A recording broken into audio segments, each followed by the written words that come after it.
Isa ang electrical-related issue sa mga pangunahing sanhi ng sunog sa buong bansa noong 2025. Kadalasan, ito'y dahil sa paggamit ng uncertified at substandard na electrical products. Ayon sa datos ng Bureau of Fire Protection, mahigit 7,000 fire incidents ang naitala kaugnay nito.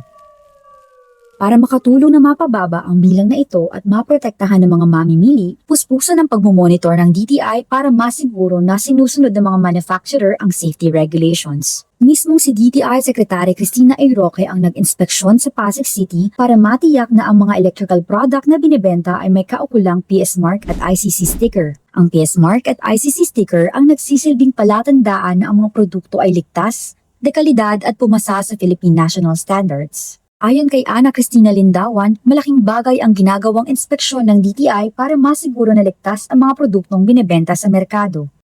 Para sa amin malaking bagay siya kasi lalo na ako 5 ang mga anak ko, 5 ang anak ko. So, dapat kung bibili kami ng mga product is DTI approved. Dahil kung hindi, paano na yung safety namin, di ba? Para makaiwas din tayo sa disgrasya. Ang mga tindahang mahuhuling lumalabag sa mga regulasyon ay ini-issuehan ng Notice of Violation o NOV at pinagpapaliwanag sa loob ng 48 hours.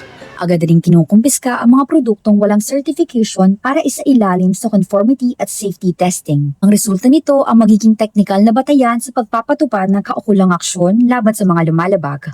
May proseso rin ng disposal ang mga kumpiskadong produkto habang idodonate naman ng ibang electronic parts na pwede pang magamit. Dito rin sa BPS Testing Laboratory, dinadala ng FTEB or FTEB, Fair Trade Enforcement Bureau, ang mga produktong kanilang nakukumpiska upang amin ding masuri kung ito ba ay safe o kung ito ba ay papasa sa mga standard. Pagkatapos nito, magagawa kami ng report upang magamit ng FTEB sa kanilang proseso. Ayon kay DTI Secretary Cristina A. Roque, makaaasa ang mga consumer na titiyakin ng DTI ang kaligtasan nila sa pamamagitan ng pagpapatupad ng mahigpit na product standards, certification at enforcement. Ang mahigpit na panuntunan na pinatutupad ng DTI ay batay rin sa prioridad ng administrasyon ni Pangulong Ferdinand R. Marcos Jr. na unahin ang kapakanan at kaligtasan ng mga consumer sa ilalim ng bagong Pilipinas.